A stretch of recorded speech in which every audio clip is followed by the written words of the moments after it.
When I say part-time worker, what comes into your head? A mum returning to work after having a baby? Someone who lacks ambition? Someone in a junior role? You wouldn't be alone in thinking any of those things. But you would need to think again. Work has gone through dramatic changes over the last few years, and it's time to bring the picture of part-time working in Britain up to date. 8 million people work part-time in the UK. Part-time is of vital importance to our economy. It keeps people in work when otherwise they'd have to leave, and enables them to keep saving for the future. It can also lead to better work-life balance, greater engagement and productivity, progression, and the opportunities to develop other areas of your life. But only when the part-time working itself is a good experience. I'm Claire Campbell. I'm CEO of TimeWise, a social enterprise that believes flexible working is possible in any role and makes for healthier, fairer workplaces. In this podcast, brought to you by TimeWise and the longevity think tank Phoenix Insights, we're identifying and celebrating the elements that make for a good part-time job. You'll listen to some candid conversations from people who work part-time and have made it work for their employer, their career, their development, and their life. Being a part-timer, only working part-time, the language we use could really play down the value of part-time working. But what is the modern experience of being a part-time worker? Has the stigma blown away? Is being part-time more acceptable, or are there still barriers? In today's show, we speak to Sharon Foxwell and Joe Holdom, who've job shared at One Voice Media, a PR and marketing agency in Devon, for 12 years, and are currently in the role of Associate Director. Both are parents, and one of Sharon's daughters has a rare medical condition which severely affects her health. Alex Kihurani is a Senior Manager in Risk Advisory and Analytics at EY. He is also an extremely successful rally car racing co-driver. In fact, he's currently joint leader of the British Rally Championships, taking place at the time of recording. Alex has worked part-time at EY for years to manage rallying and work, and now he has a third reason to flex, a little girl who hasn't had an easy start to her life, as you will hear in this episode.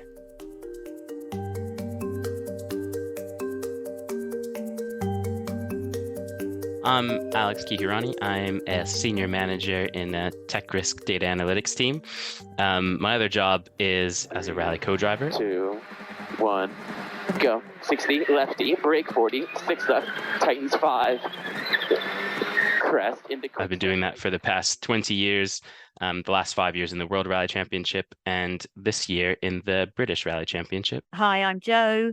Hi, I'm Sharon. And we are Associate Directors at One Voice Media, and a PR agency based in Exeter. We're pretty convinced that our job share is one of the longest out there.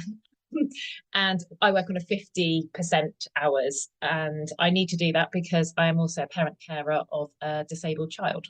I have worked at One Voice Media in a full-time capacity and then left to have my son and then returned working part-time and job sharing with Sharon.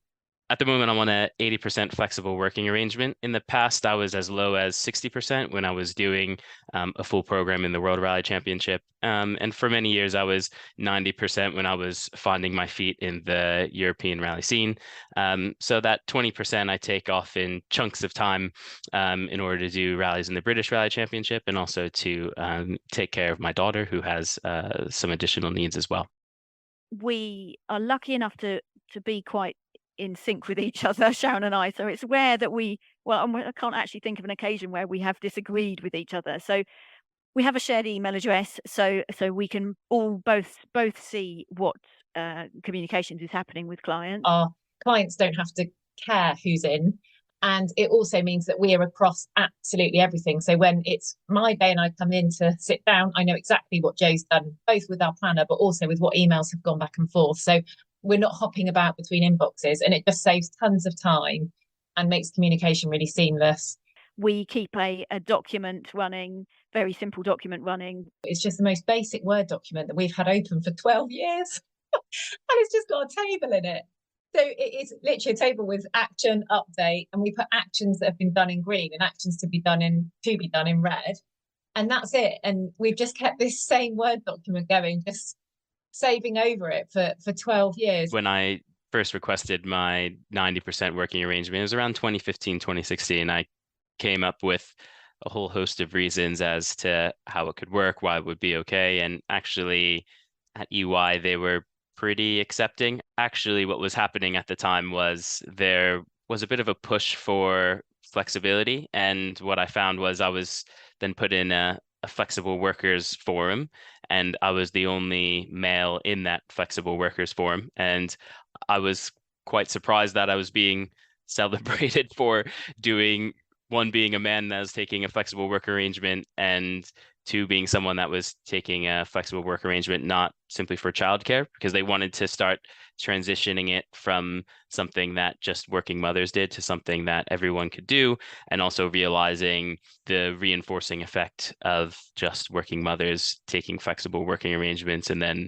males and fathers always working full time, and how that sort of drives the gender pay gap.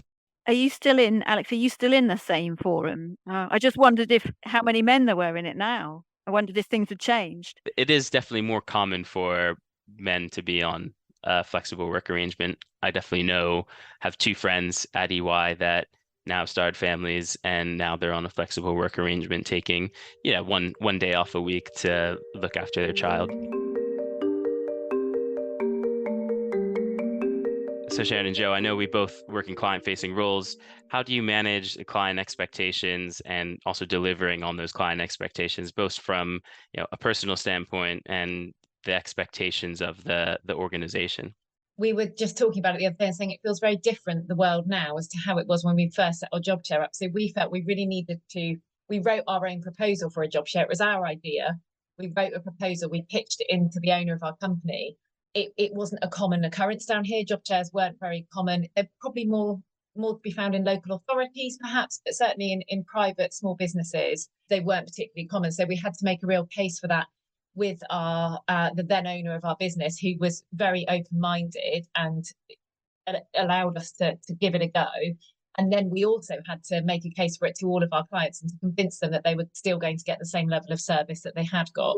So we really focused on making it as easy for everyone as possible. And it used to be something really interestingly that people would actually comment on quite a lot in a really positive way, like, oh, that's interesting. And we've noticed in the last few years that it's not interesting to people, which actually is a really positive thing. Not only is it really easy, actually, they get the benefit of two senior brains on their account as opposed to one. And halfway through the week, they get, I describe it as a greyhound fresh out the cage. And so there's loads of benefits to it. But yeah, in recent years, we've not really had to justify it or explain it. It's just much more accepted. I think that's the thing. And I think maybe part of the reason we don't have to explain it anymore is because we've been doing it for so long. Maybe we feel more confident about it than we were at the beginning. I don't know. We weren't exactly sure how it was going to work. And now we know that it does work, and we've got a long record of it working. And so we probably present ourselves and the whole job share in a different way than we did perhaps at the beginning. It doesn't seem to be something that people question at all anymore. How does it work for you, Alex, in what you do? It must be slightly different. Being in a managerial role, are you empowering them to have more contact with clients than perhaps you might otherwise have had? Yeah, exactly. First off, since my work schedule is reduced, I just have a few less clients than other senior managers. Let's say most of them have an average of 5 clients. I have 3. And then I just make sure that as far as all of my client relationships, that I don't try to hoard them all to myself. I make sure I'm very open with the client and open with my team so that they all get exposure to the client contacts that we meet with. Relationships in the workplace are something that I definitely thought about, especially when I started as a manager on a 90% arrangement. I knew I'd be asking a bit more of my team to be delivering on various projects when I was away. And I had to think, what's in it for them to be covering me so I can be off somewhere following my dreams while they're in the office delivering work on my behalf. It doesn't really seem fair. So what should I do that can make it worth their while? And that's when I really started thinking of investing a lot more in the people that I was working with and celebrating their achievements a lot more and helping understand what they were looking to get out of their careers and what they were looking to get out of work, and how then I could support them in their career and the work they wanted to do to get them promoted. Alex, both you and I have caring roles as well as our as well as our part-time roles at work. And I certainly, for me, my work is absolutely vital to my well-being as a parent carer. And I can remember so clearly when my child has a condition called Lennox-Gastaut syndrome, which is she's nearly 10. Cognitively, she's around 18 months, and she has a very severe epilepsy. So she has seizures, tonic-clonic seizures most nights. And in the years since she was diagnosed, she would have had over 10,000 seizures. She's of all types. So little ones that drop her to the floor in a second, tonic-clonic seizures, long seizures, pretty much every seizure type she's ticked the box of. And she has her epilepsy is described as intractable. So that means that drugs don't work. So she also has a vagus nerve stimulator, which is like a pacemaker for her brain implanted in her chest. So she developed normally till she was 18 months old. And I was back at work working with Jo on the job share, and she started to, she had a seizure. And then 2 weeks later, she had another seizure. And then those were kind of put down to just one of those things. And then she started dropping to the ground, which we now know to be a tonic seizures, drop attacks, about 20 times a day. And at this point, they started running some very scary tests. And I remember one of my first thoughts during all of this process was, I cannot give up my job, because I knew that it was part of my identity and also part of what kept me, I guess, somewhat emotionally protected from all the stuff that was going on at home. I could get into my job, get my head into a different space, and it was so valuable for me. I've held on with white knuckles to my job ever since. And actually, it's not, I say white knuckles, it's been really enabled by Jo and the team at One Voice, because the flexibility that I'm offered when my little girl has to go into hospital if she's had prolonged seizures or repeated seizures, or when I've got appointments, I can do that. And being on a job share, I know that while I'm doing that stuff, that Jo's at the other end dealing with all the stuff for work. So I'm not going to come into a giant pile of emails and a load of work that I would otherwise. But I'm really passionate about parent carers of disabled children having opportunities to work, because I think not only does it bring a massive benefit for the parent carer, because you get to keep the part of the identity that you had before you're thrown into this crazy world of appointments, advocacy, special schools, all the stuff that can come with that. And it is a lot. But I do believe that parent carers, that people that are carers for a child with a disability, bring their own amazing skill set to work. And I know that my skills that I'm able to use at work have been massively enhanced through what I've done at home with my daughter, be that in calling a crisis, or when I've had to advocate or push back against senior consultants. And I know that I can bring skills back to my work. So for me, the flexibility has just enabled me to perform both of my roles much more effectively. Alex, I don't know if I'd be really interested to hear about what your experiences are. I think you're probably a bit earlier on in the parent carer journey to where I am. Definitely a lot earlier on. Is really, really inspiring, I would say, just to hear a bit of your story, because we're still finding our feet. Our daughter is 21 months old, but she was born 3 months early. So she's basically an 18-month-old, had a high-grade intraventricular hemorrhage from being born so early. That resulted in something called hydrocephalus, where you can't absorb the cerebral spinal fluid in your head, and your head starts to expand. A few weeks after she was born, she needed to have VP shunt put in, which takes the fluid from her head and drains it into an abdominal cavity where it can be reabsorbed. And then she also had tissue damage as a result of the hemorrhage. So I think obviously we've spent about 3 months in NICU going through those things. My partner was on maternity leave then, and then when she came home, she developed fairly normally for up until about she was 7-8 months adjusted, and then it sort of stopped a bit. And then when she went to nursery, then started just getting sick with all kinds of things, which are just trying to figure out. And then in the past 2 months with her growth, the old shunt started having issues. So she's needed to have 2 neurosurgeries essentially in the past 2 months. And so and those surgeries aren't planned. So she's fine. Everything's great. And then all of a sudden, snap, she's throwing up. She's doesn't seem well. She's inconsolable. And then you're in the hospital, and then oh yeah, the scan shows the fluids building up and she needs to have a surgery today. And so it's that sort of level of unpredictability and chaos that makes even just having a plan really, really difficult. So I've left my flexible working arrangement in a way to be able to just have a lot of extra time off. And I think everyone at work, they've been with me for the past 10 years and they've been very empathetic to my situation and have picked up more than their fair share of slack when I've had to uh, drop the ball and run to the hospital. But at the same time, as Sharon, you mentioned, the caring for a special needs child, I mean, caring for a child is self-sacrificial, but caring for a special needs child is just another level of that. And you can really, really lose yourself and lose all of your identity and your sense of self and pride if that's all you're doing.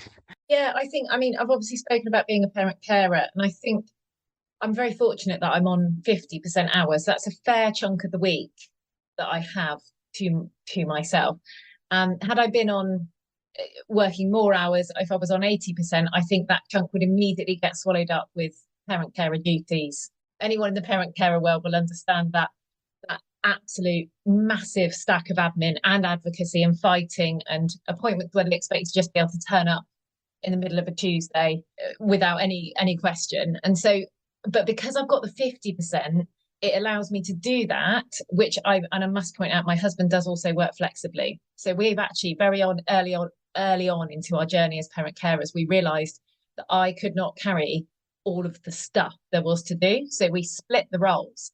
So he became, in our household, head of medical, and I am head of education and social care. And that works really well, particularly from a perspective of the load being equally shared, rather than one person being delegating to the other person.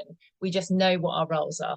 So that's worked really well. But because I have the support of him as well, and we both split it, I have a bit of time to myself. And I've used that actually mainly now for exercise. And it's helped me so much in terms of how I'm able to cope with the demands of being a parent carer, but also with work as well. And that's something that I just didn't really have built in.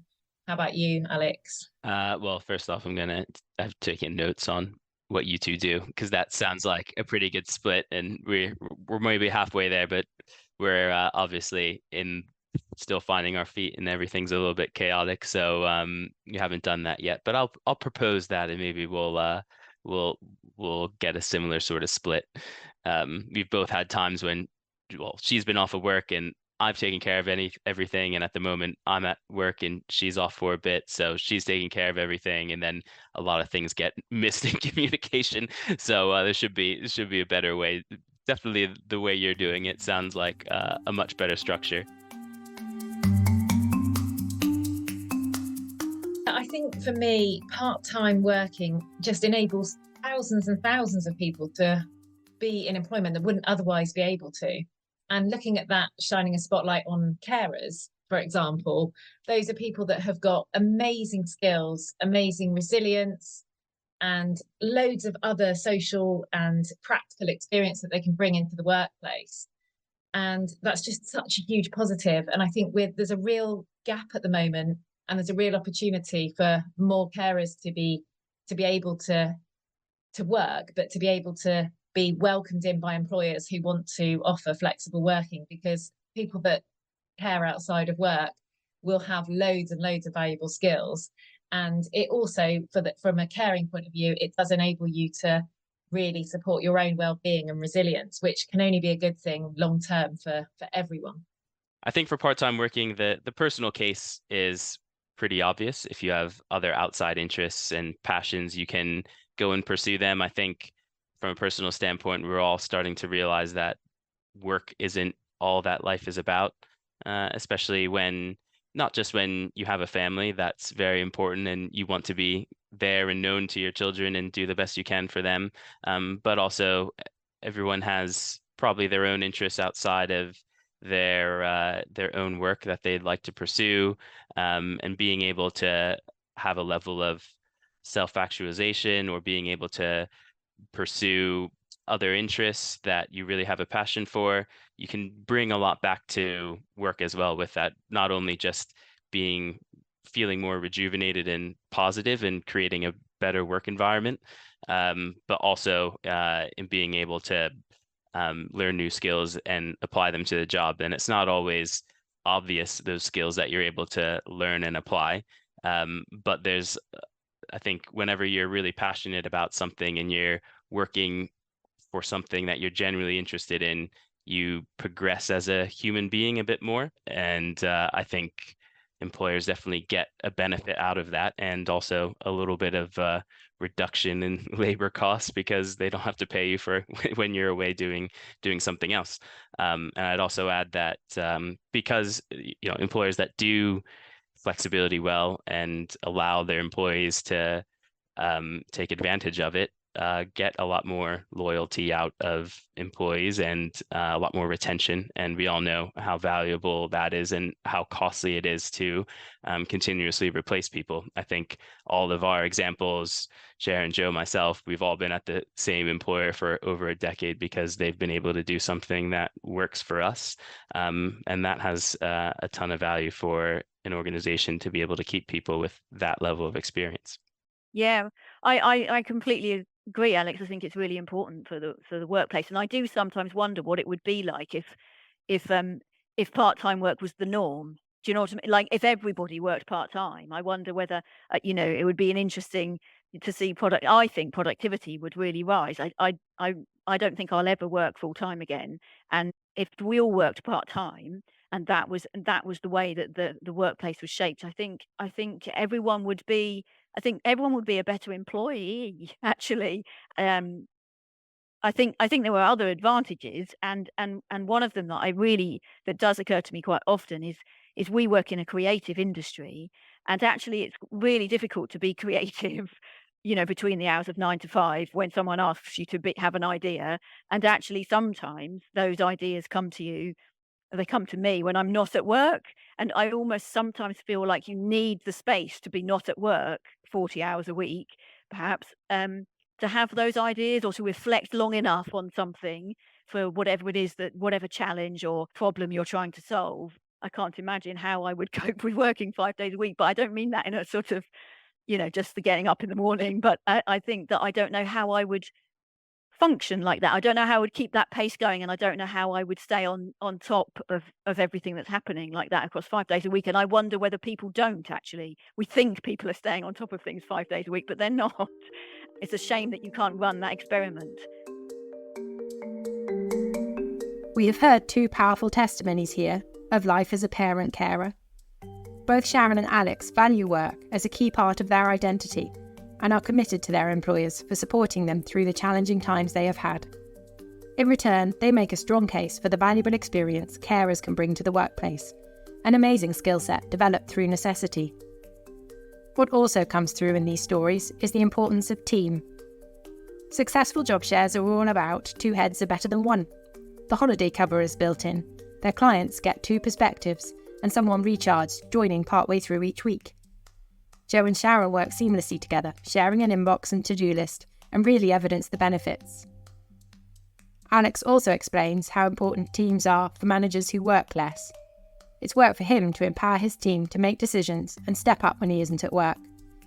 Experiences which he makes sure will support their own interests and career development. What's clear in these stories is that part-time working is a key enabler to staying in work. With people living longer working lives, there could be many reasons why someone can't work a 40-hour week. They may need this flexibility for a short or a long time. They may know in advance, or it may be a sudden need. Employers who support these requests will benefit from loyalty and commitment. As we heard from Alex, Joe and Sharon, it's a reason to stay. When work supports your well-being and your life, it's a win-win.